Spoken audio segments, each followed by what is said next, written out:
to set up the Buddhist Centre online, which kind of occupies a rather unique position within Triratna. You know, it's up there to serve the whole of the community worldwide, and it's so lovely when retreats like this and we have people from, you know, New Zealand or California, different places in Europe, along with people from the UK. So it provides this really important platform for coming together in large numbers, doesn't it? Or larger numbers and cross-culturally. And of course, there's so much that goes on behind the scenes. There's so much work that goes on in maintaining and making the site and improving it and putting on retreats like this, and a lot of work. And I know, I mean, maybe I shouldn't say this, but I know it's always struggled for funding. You know, the structure of Triratna is that every centre is kind of autonomous, and I think that's a very positive, you know, it's a good structure in a way, that centres are autonomous and handle their own finances and stuff, but it does make it quite difficult to fund central, you know, some things like the Buddhist Centre online that serve the whole community. There's no really secure funding, so it does rely on people's generosity. And so I would just encourage you, if you can. But as Zach said, obviously the most important thing is just that we just come together and we practice together. And the money is always very much a secondary thing, but even though it's secondary, it's also vitally important if we want to maintain platforms like this, and which seems to me to be becoming more and more relevant, isn't it? And you know, it's really proved itself. I was quite sceptical about doing stuff online really before the pandemic, and I've been surprised how effective online retreats can be for people. Of course, they're no substitute for real retreats in a way, but having said that, they do provide something very useful for people, and I know they've been very important. The online stuff has been very important for a lot of people during the pandemic, and it's also given access to people that just can't go on retreat. There's a lot of people out there, you know, that can't go on retreat. Maybe they can't go on retreat because they've got young children, or they can't take the time off work, or they're disabled, or there's so many reasons. There's so many people out there that can't just pop off for a couple of weeks or whatever. You know, they don't have the finances, they don't have the time. And so things like this are very important for deepening our community, I think. So please do contribute if you can, as though also you have very much contributed already by just coming together and being together. So I'd like to thank you as well. It's been quite a strong retreat for me in a way. I found it quite.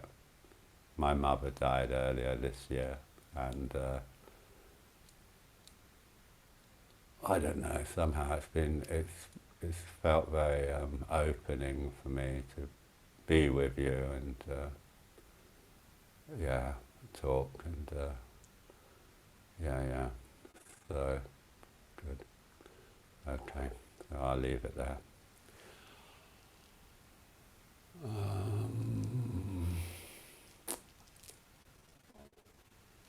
I'm not quite sure why, but I've got this poem on my mind this morning. This is another Lorca. We had that lovely Lorca one. I don't know if it was yesterday or the day before. One about in the green morning. Yeah. This is another Lorca poem. If you don't know Lorca, of course, I'm here with a Spanish speaker actually, and I'm sure Lorca is even more fabulous in Spanish. So he did write some of his poems, I think, in English when he lived in America, but I'm not sure. But anyway, I'm sure they're a lot better in Spanish. But even in translation, he's a fabulous poet, even though he's probably better known as a playwright, isn't he? And the wonderful life, I mean, the tragic and heroic sort of life he led. You know, he was killed by the fascists, murdered, but left us this legacy of these somehow simple, somehow mysterious poems, somehow very moving poems for me. I'm a big fan. Anyway, this is another Lorca. This is the Song of the Seven-Hearted Boy. In the high mountains, mother, where I sometimes ran into the wind, 7 girls with long hands carried me around in their mirrors. I have sung my way through this world with my mouth with its 7 petals, my crimson-coloured galleys cast off without rigging or oar. I've lived my life in landscapes owned by other men. The secrets I wore around my throat, unbeknownst to me, have come open. In the high mountains, mother,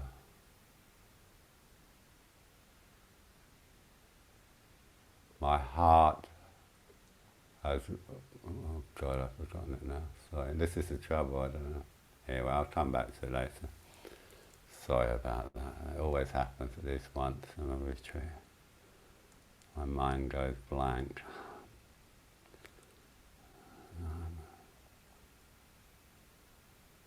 In the high mountains, mother, where my heart rose above its echoes in the memory book of a star, I sometimes ran into the wind. 7 hearts are the hearts that I have, but mine is not there among them.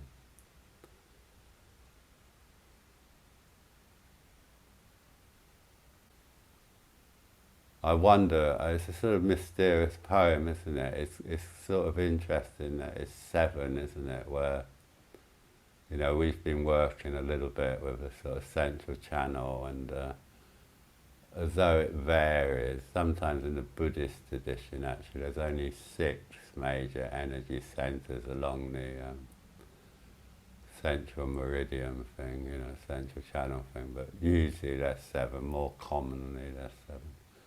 Sometimes the root and the sex center because they get put into one, you know, so it loses one. But more commonly it's 7. So it's quite interesting. He's chosen this name, this number 7, and 7 hearts, 7 centers, in a way. And yet mine is not there among them. 7 hearts are the hearts that I have, but mine is not there among them. And I wonder why, you know, I don't like analysing poetry, I must say. I don't think that's the way we should treat poetry, but we can use poetry to, as Zach was saying in a way, poetry can, along with all the arts, of course, whether it's dance or painting or sculpture or music, all the arts can open up the imagination. And in a way, actually, one of the great things about Triratna and Bhante Sangharakshita was always very keen on the arts, you know. I must say I didn't always concur with his taste, but that's irrelevant really. He was very keen on the arts because he understood intuitively, I think, he understood intuitively how the imagination plays a vital part in any sort of spiritual life, really. Without imagination, you've just got a kind of dry path, haven't you? A path without heart, as it were. That's that famous Jack Cornfield book, isn't it? A path with heart, but without the imagination, you've got a path without heart. And in this poem, it's quite a sad poem in a way, isn't it? You know. But I wonder to what extent. Well, I don't know what Lorca was thinking. I don't know what Lorca had in his mind, obviously. But what it provokes in me is this longing we all have to find our heart. You know, to find our kind of authenticity. I think this is a human longing to be fully ourselves, you know, come fully into who we are. This used to be called character. It's not a word that's used so much now. You know, we used to talk about character. There used to be a lot more sort of, yeah. And that's one way of expressing it, really. We come into ourselves fully, we become fully who we really are. And I suppose that both, if we want to riff around the Lorca poem, it both means contacting all the different, diverse and to some extent independent aspects of our psyche, but it also requires us to establish some kind of stability, some kind of ruling, or for the deepest part of us, really, our deepest longing to become I've been saying this throughout the retreat, haven't I? The element in us in which constellates the rest of us. What's best and what's deepest in us becomes available to us, and the rest of us can constellate around it. And provides a kind of anchor for the sort of diversity of our psyche. You know.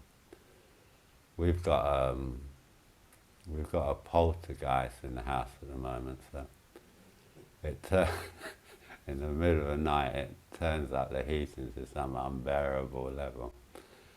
Anyway, and why am I saying this? I'm just saying this because I woke up in a real git this morning.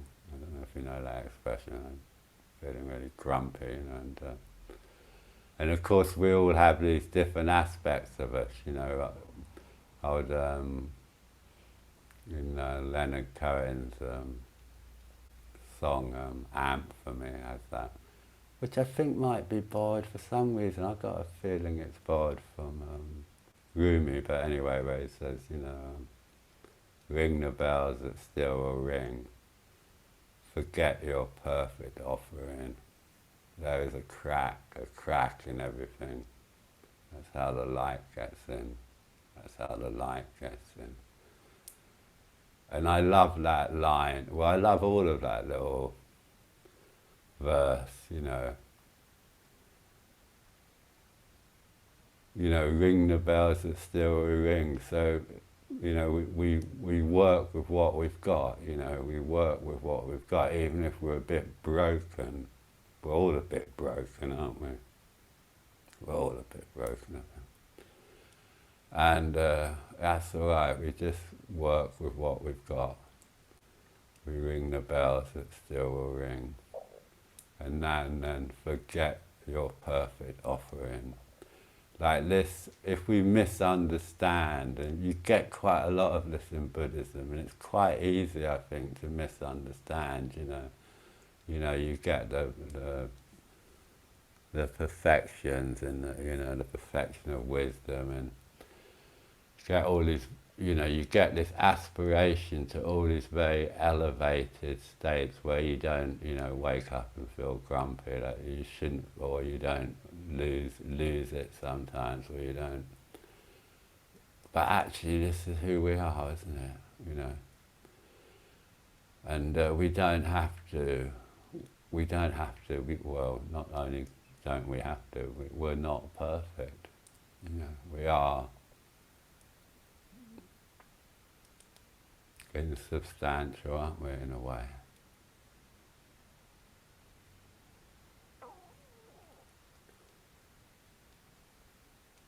And you know, I think our practice is about accepting those different parts of us, but having some kind of center that we can come back to so they don't become dominant. And even when they're happening to us in a way, we can sort of see through them, you know. We can sort of not take it too seriously and not sort of allow it to dominate us in a way. I don't know if that makes much sense really, but anyway, I hope you get some sense of what I'm saying, you know. We can only be ourselves in the end, can't we? Well, it was Oscar Wilde who said, wasn't it? Most people are other people. So typically witty and insightful little remarks, you know. Most people are other people, that they're not really themselves. And the sort of beauty of us is coming into who we really are, isn't it? Who we really are. And somehow that involves, I think it always involves coming into relationship with our vulnerability, you know. Because that is who we are, whether it doesn't matter if we're a big, healthy, tough person, actually still we're very vulnerable, aren't we? Because we are impermanent and insubstantial. And we're made of flesh and blood, aren't we? You know. So it's coming into some kind of relationship with our vulnerability that allows. That's the crack, isn't it? That's how the light gets in. You know? That's how the light gets in, through the wound or through the crack, through our vulnerability, through our inferiority in a way. Because I think I already mentioned, you know, this idea of the organ inferiority. I think that's what Adler called it, and the other, you know, Adler's the third great figure in the development of what we call psychotherapy now. We had Freud, Jung, and Adler, the three usually regarded as the three founding fathers. And Adler, out of all of them, is the least known, I think. He's not a particularly good writer, Adler, so it's not an easy read, but actually his ideas are very, very interesting. And one of his main ideas was this idea of organ inferiority, where he said everybody's got a kind of vulnerability, and their defense or their ego defense builds up in order to protect that vulnerability. So when we start to try and allow the ego defenses to soften or open or loosen, whatever metaphor you want to use, we invariably at some point have to come into a relationship with the inferiority that we've tried to defend ourselves against. It's just a kind of natural thing that we do, you know. We kind of, I think quite often we recognize this through whatever it is we feel shame around. Quite often this is an indication, you know, shame and vulnerability I think are very connected. And so again, something like shame becomes something that can be turned towards. We've been using this sort of rough schema, haven't we, of grounding, turning towards and seeing through, and I'm not going to go into a lot of personal detail, but other than to say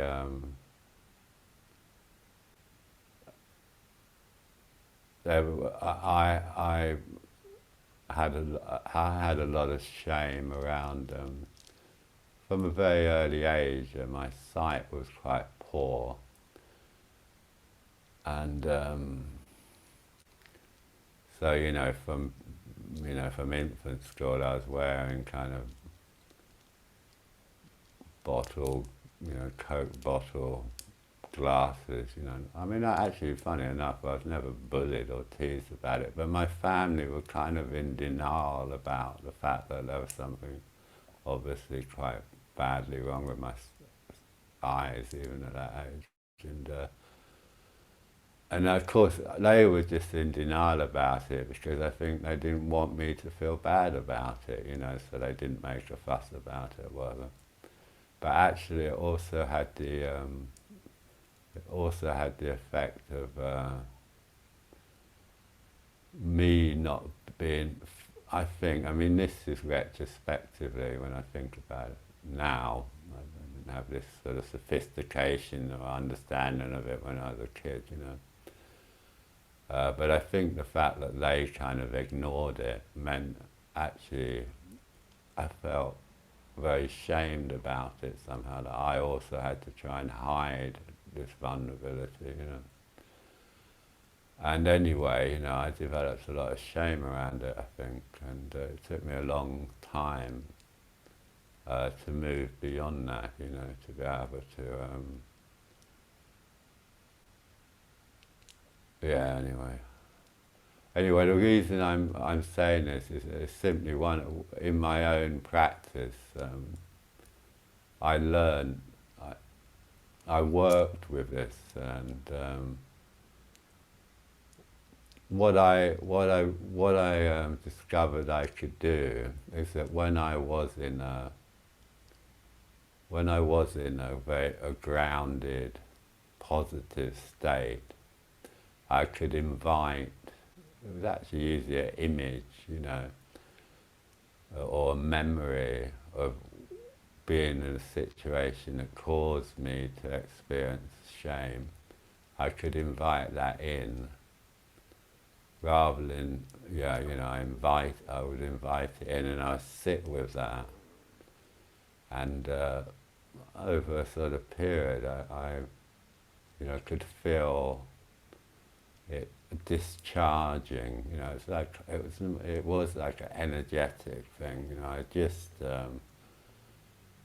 by inviting it in and sitting with the feelings out of choice, and when I felt stable and positive enough just to be with that stuff, it kind of allowed it to discharge.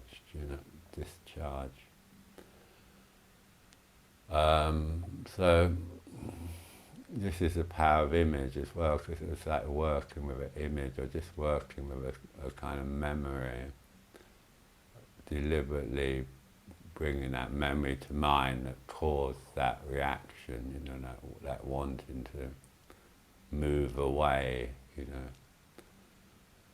Of course, shame's quite a complex thing, isn't it? And there's different sorts, but my experience was, wanting to hide something, of being, more than embarrassed, sort of in denial about something, And of course, our organ inferiorities, for example, who we are, they're part of us. And actually, for our character to develop properly, we've got to come into relationship with it. We've got to come into relationship with it.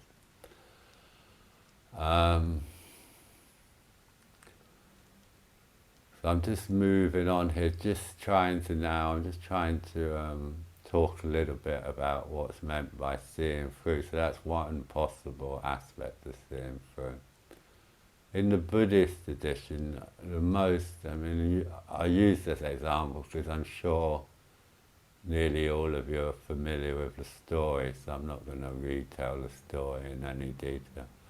But perhaps the most clear example of seeing through in a way is Kisa Gotami and her dead child, and the so-called mustard seed story, where she goes to the Buddha and this, we're holding this dead child and wanting the Buddha to bring the child back to life, her only child.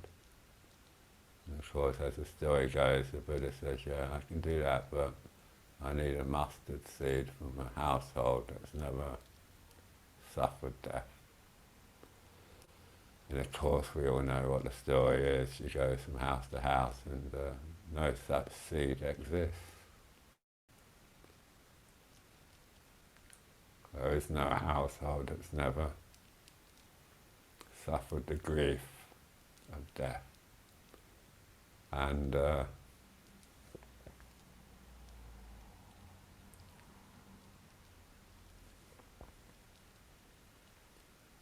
something happens to Kisa Gotami, doesn't it? She realizes that what she's suffering is in the weave of reality itself. It is part of life. No such thing as life without death. This is a modern, I mean, it's interesting that we move more and more towards this fantasy in the modern world where death becomes something more or less shameful in a way. But of course death is just an intrinsic part of life. This is one of the consequences in my mind of moving away from the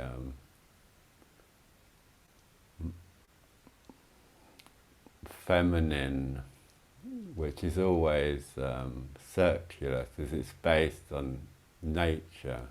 It's based on nature. It's based on the cycles of nature, and so it's embedded in the very fabric of that way of experiencing the world. When we experience the natural world, death is just very much part of it, and it's obvious how necessary it is that things die.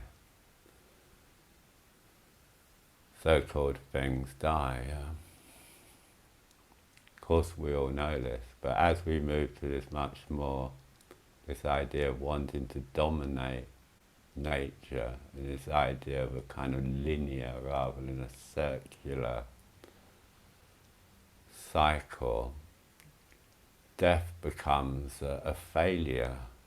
It's more or less like a failure these days, isn't it, to die? Or it seems to me it's gone that way, or going that way. But anyway, I digress a little bit. So Kisa Gotami,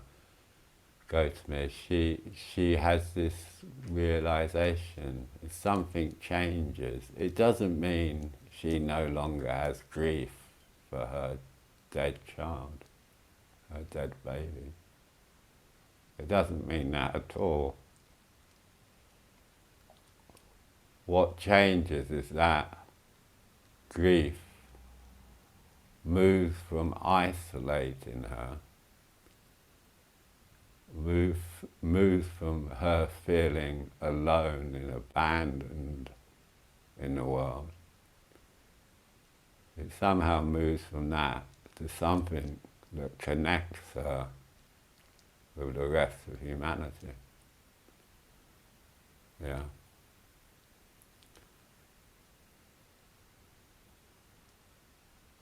And this, to me, is one of the major aspects of this idea of seeing through. When we see through our own psychology, our own conditioning, our own circumstance, in such a way that our it connects us with others rather than isolates us from others.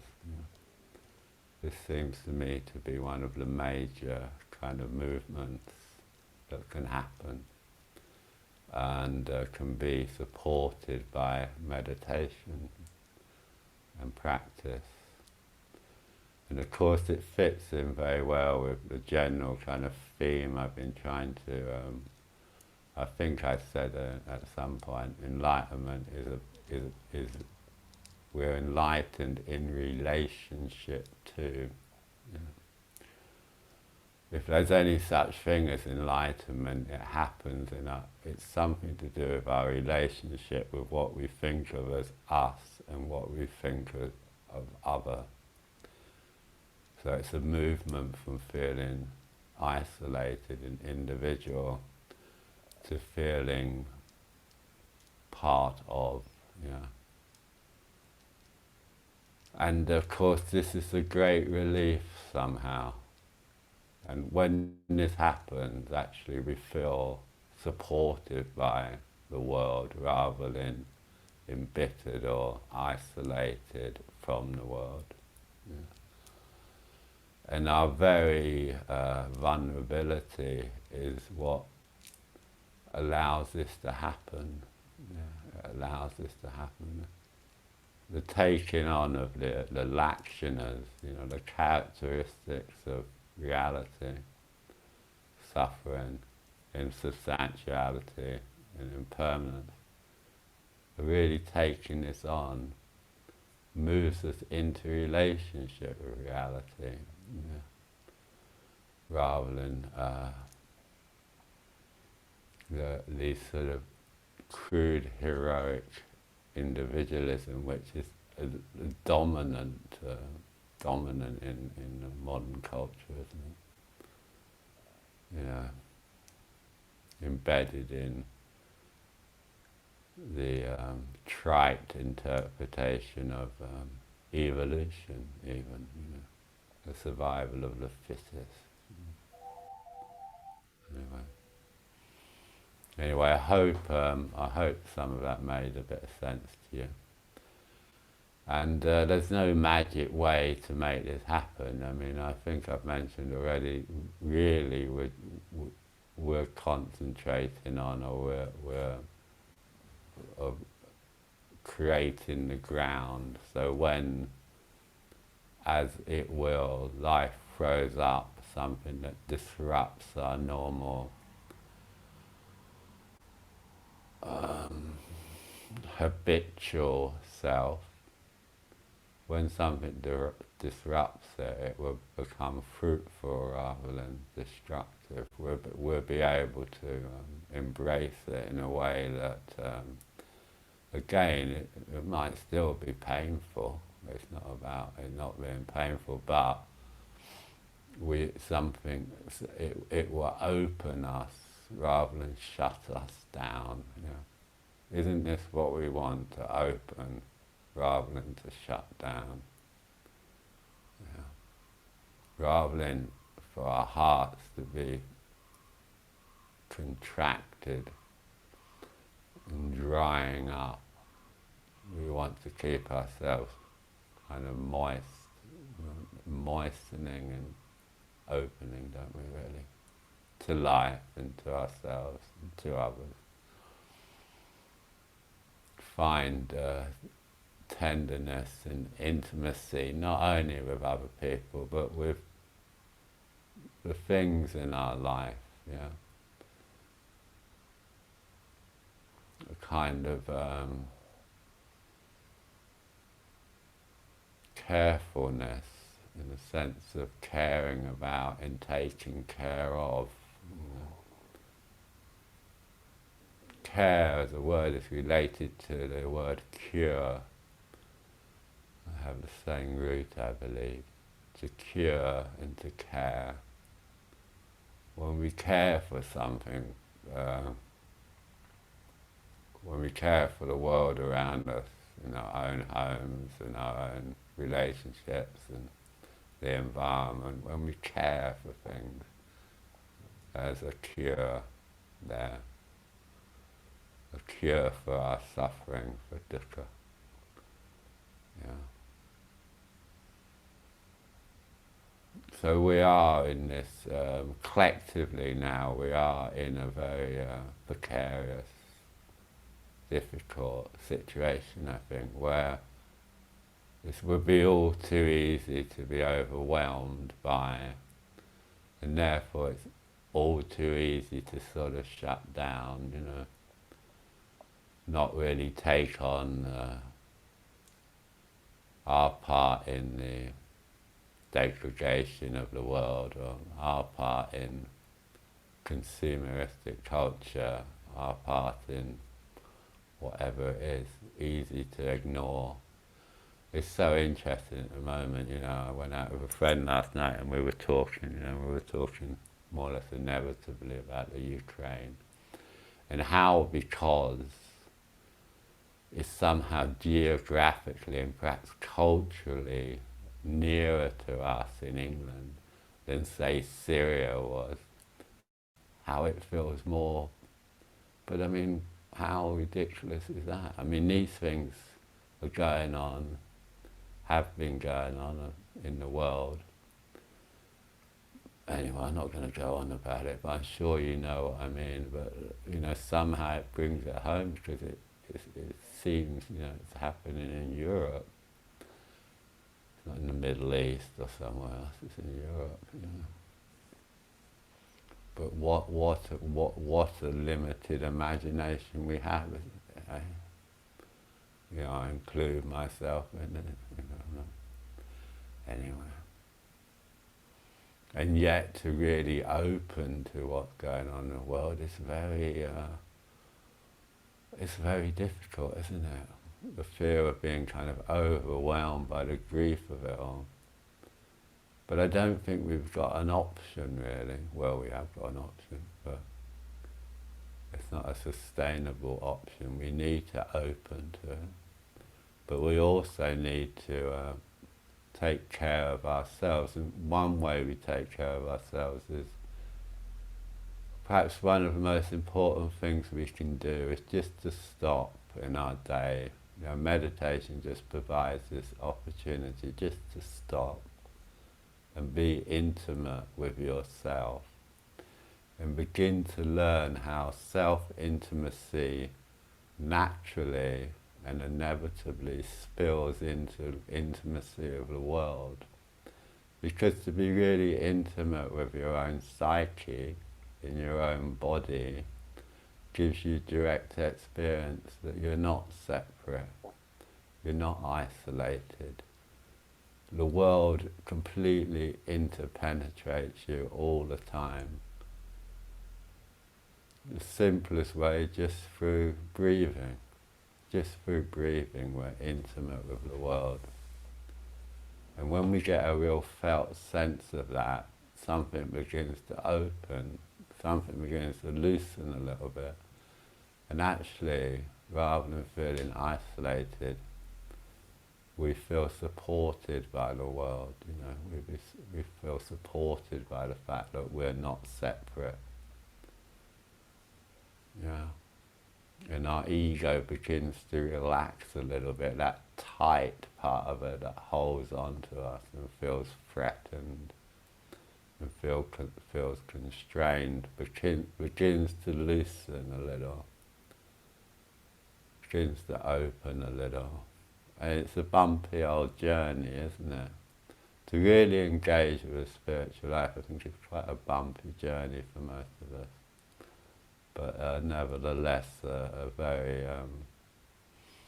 touching and worthwhile one, I think. Yeah. Anyway, maybe that's enough, eh? Yeah.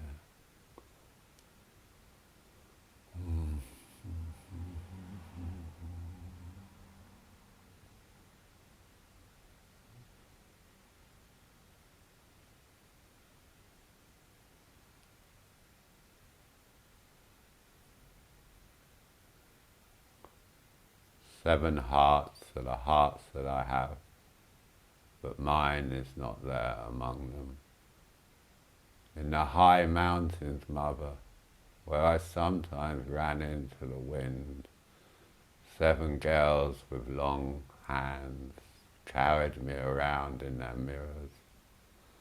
I have sung my way through this life with my mouth with its 7 petals.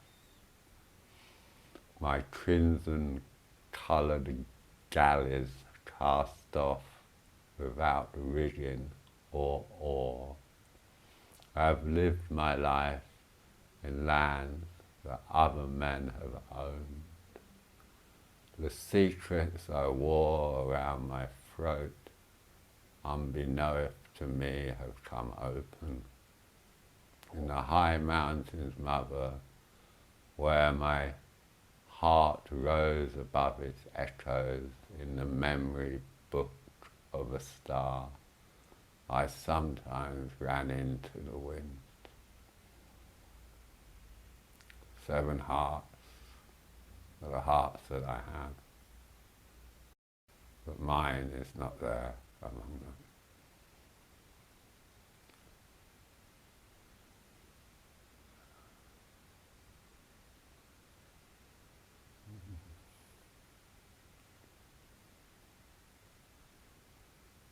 Okay, let's meditate, eh?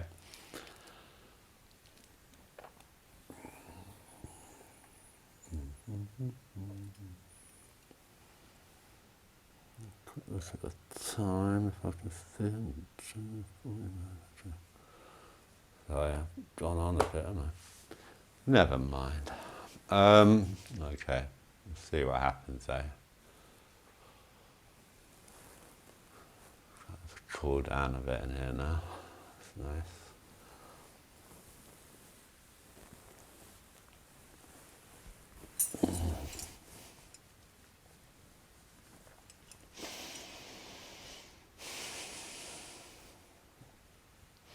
Maybe take a few deeper breaths in through the nose, out through the mouth, just putting a little bit of weight on the out breath so you feel like you're pushing out all the air from the body.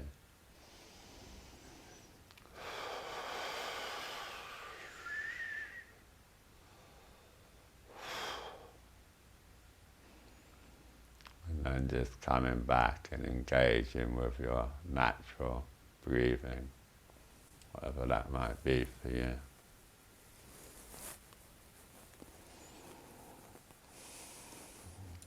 Feel into how the diaphragm supports the lungs and the heart.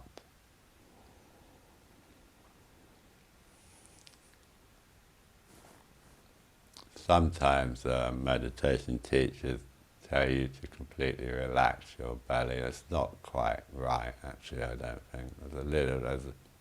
Posture requires a little bit of, well, let's call it a little bit of strength in the lower inner sort of abdominals there.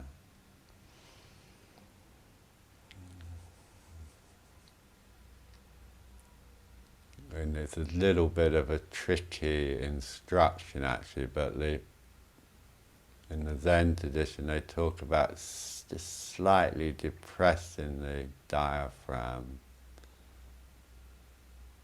But don't worry too much about that. But you don't want to just let the belly sort of sag out. There's a little bit of strength to maintain the posture. So it's a dynamic posture that we've got. I apologise. I know there's some people that need to lay down when they meditate, and of course you have to find your own way.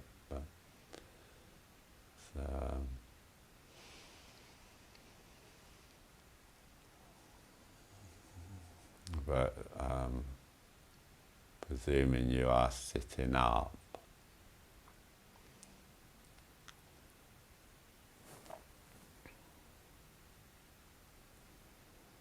pushing the back of the head gently up towards the ceiling. We're trying to just slightly open the base of the skull, as if it's peeling away from the spine slightly, opening up the ancestral gate at the back, as it's sometimes called. If you can, you want to just lightly press the tongue up onto the roof of the mouth there, just a little bit back from your front teeth. Let the tongue kind of flatten out onto the roof of the mouth. This is, again, in some energetic systems, it's known as the magpie bridge, and it's a very important kind of energetic connection made with the tongue on the roof of the mouth there, and it should be sort of softened and sort of just gently sort of flattened out. You want to release the jaw at the top. It's quite high up, isn't it, at the top of the jawline there, the hinge of the jaw. It's basically level with the top of the spine. And there should be a sort of slight, actually, if you're really sensitive, if you relax your face and you're really sensitive to it, you might notice that there's a sort of slight dropping. Jaw slightly opens a bit more on the in-breath and then slightly closes on the exhale. I mean, don't worry about any of this, but it's not that you've got to get it right, but it's just if you can start noticing these very subtle things that just happen when we relax and let the body just work as the body. Before all our habits came in, all our bad postural holding came in. It's just how our bodies worked. Yeah.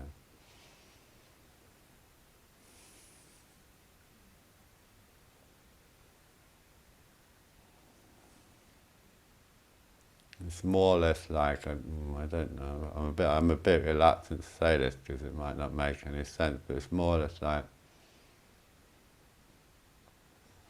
the jaw and the tongue and the mouth kind of more or less act as a sort of little pump that we're sort of drawing up from the root and then releasing back down as we release the out breath. I mean, don't worry about any of that, but maybe it's not something you can, something you just got to feel into over months and years of doing this sort of work. But it's quite nice if you can get that sense. So we can have a playful imagining of this sort of central channel, however that offers itself to you.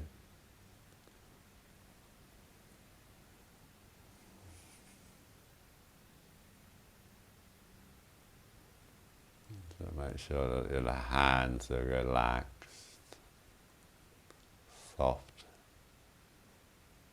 The hands are really quite an interesting part of the posture. It slightly depends on how you're holding your hands, but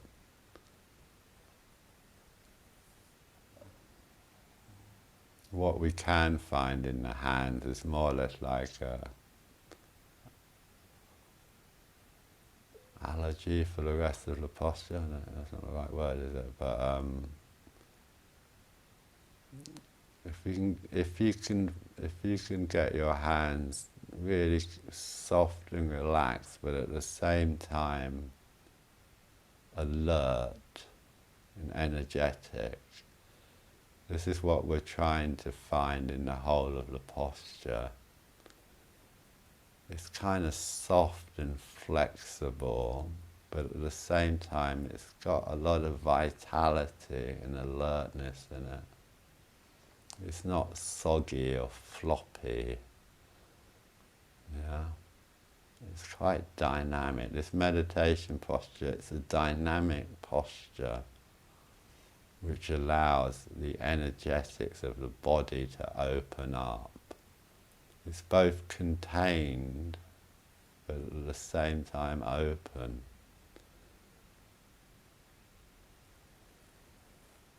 And this is a metaphor.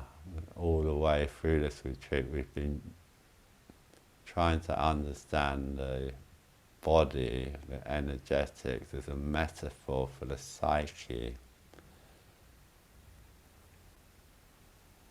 It gives us the body, working with the body, gives us a very practical way of working with psyche without getting into our psychological tangles.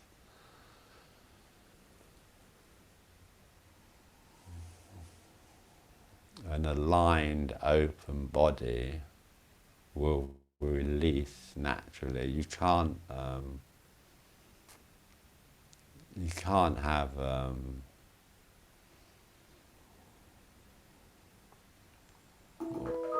my God. I don't know what that was. Why? There's some funny little noises kicking up here. We live in a world, don't we, of funny little noises these days. Never mind.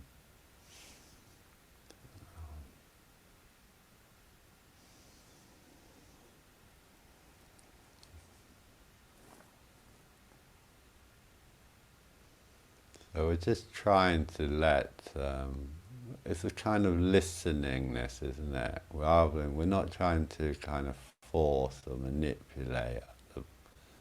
We're trying to listen to our body and trust that it kind of has a natural tendency towards openness and alignment when we give it a chance. Yeah.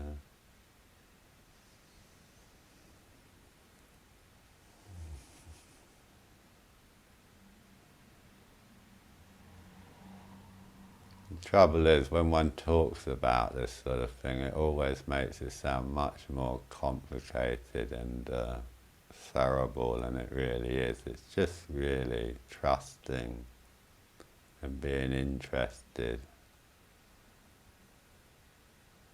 in our felt experience.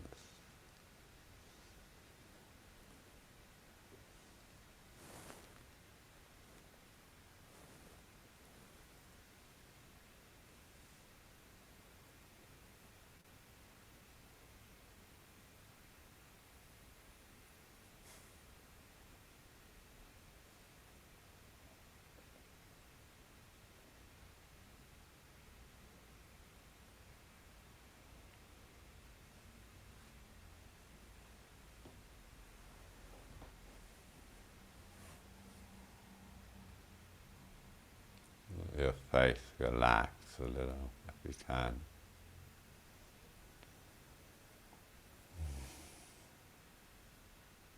Just feel into the back, just get a sense of the back.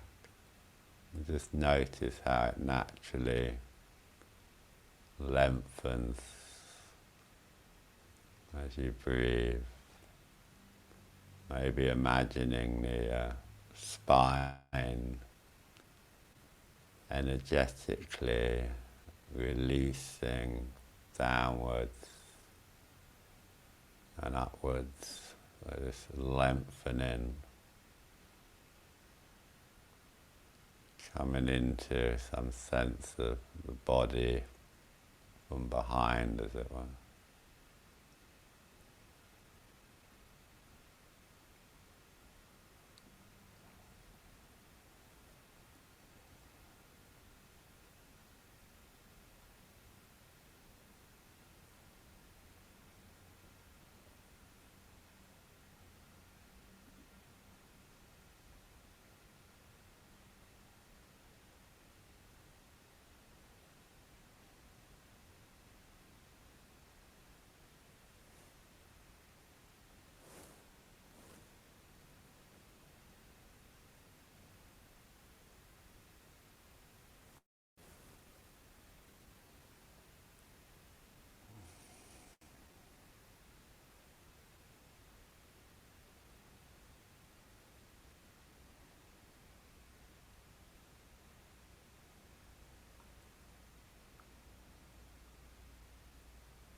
Everything gathered to the heart on the in-breath.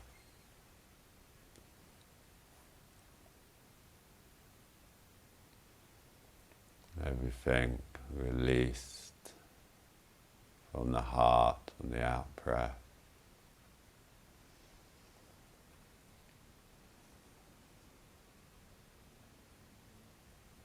The trees and the stars, the mountains and the rivers, the houses and the dogs, the birds and the fishes, the plants, the microbes. Everything gathered to the heart, the whole world gathered to the heart, everything released from the heart. Each cycle of our breath, a microcosm of the largest cycle of life and death itself.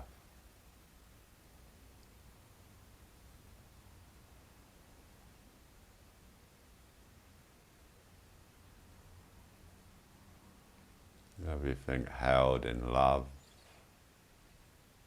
everything let go of.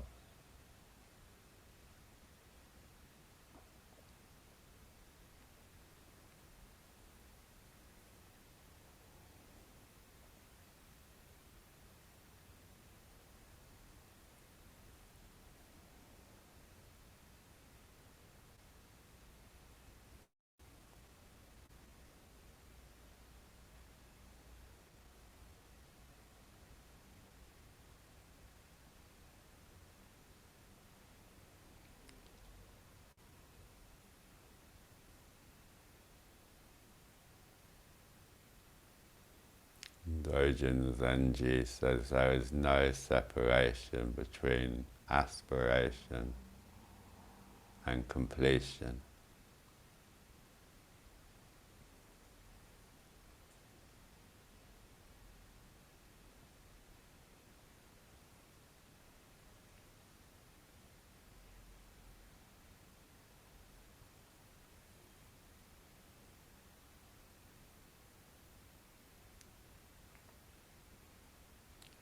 This is why to take the posture is to have the right state of mind.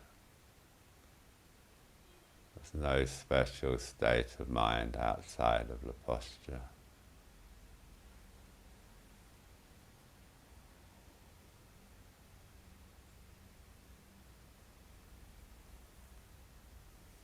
Posture fully expresses the aspiration for enlightenment.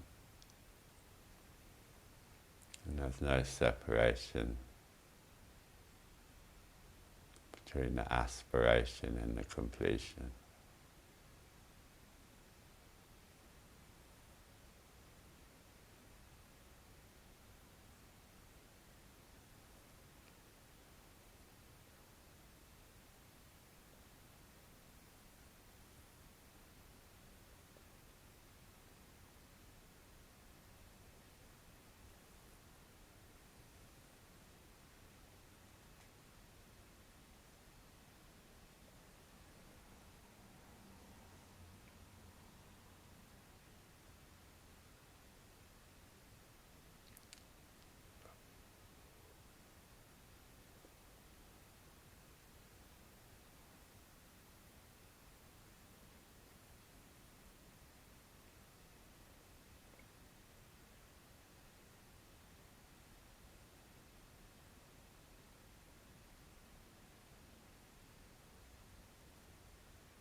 become familiar just in your own time, move into your resting postures.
So I've been using a couple of different drums on this tree. This one's got a crow on it.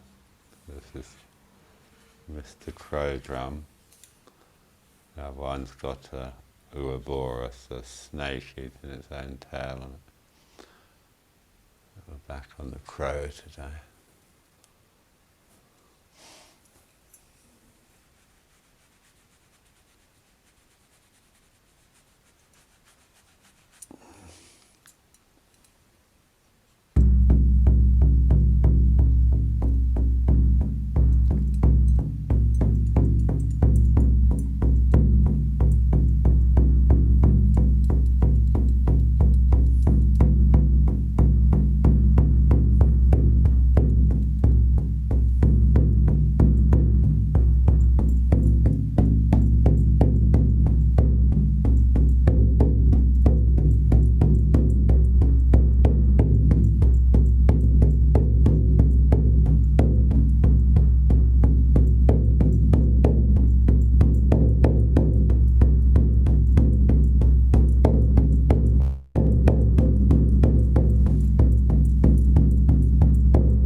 So taking your time, just before you move, just sort of remembering yourself.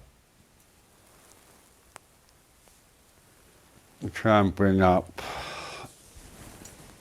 and come to sit in without disturbing yourself more than necessary. Not sort of fussing around too much. We haven't got that much time there, so it'll just be a short sit. So just retaking with care, but not with fuss, if that distinction works for you.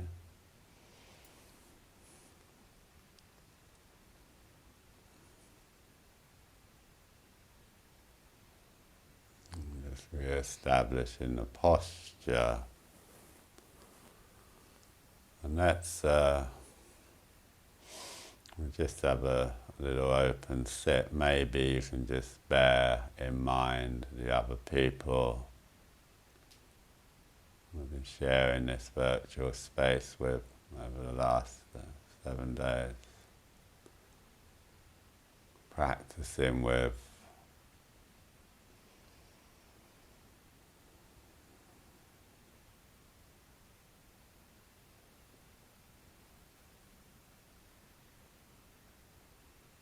Perhaps a little bit difficult sometimes to get a real sense of collective practice, but actually we can still have that to some degree in this virtual platform that we're on. Sense of sitting with others, sense of supporting one another, support one another to become more fully, more richly and deeply who we really are, to uncover our essential nature, as it were.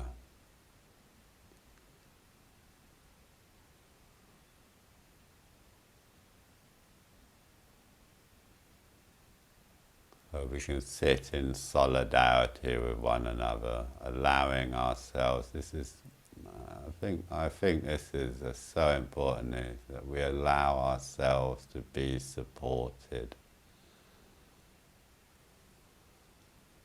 by one another, the community that we're part of, but also by the world, the trees and the birds, the plants and the animals, the sea and the fish, the rocks and the stars. Just let yourself be supported by the world. This world that has, for some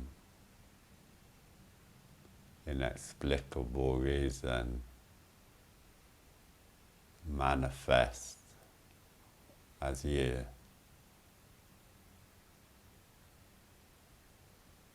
This deep mystery of being itself, allowing yourself to be participatory in reality, not something that needs to be discovered or found, but something that just needs to be relaxed into your birthright, isn't it?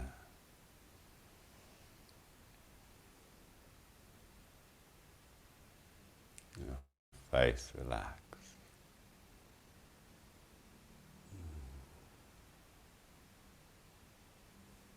Welcome the community inside you and the community outside of you.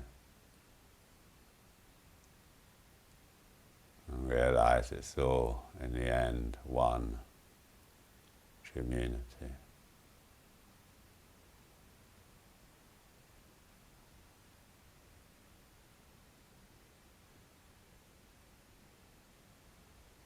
So sitting with our breath in solidarity with the world.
So as we come to the end of our final morning session, I would just like to say thank you for Zach, who's been doing the technical support for these sessions from Nottingham through the wonder of the internet, and a particular thank you to Sangadara, who's been here with me in my front room doing the filming, and been a delightful presence, and so nice to get to know him a little bit more. So thank you to both of you, and thank you for all of you who have come along and sat and been here. Such a privilege to be with you. So thank you. And hopefully see you later this afternoon and this evening if you can make it. And, yeah, go well.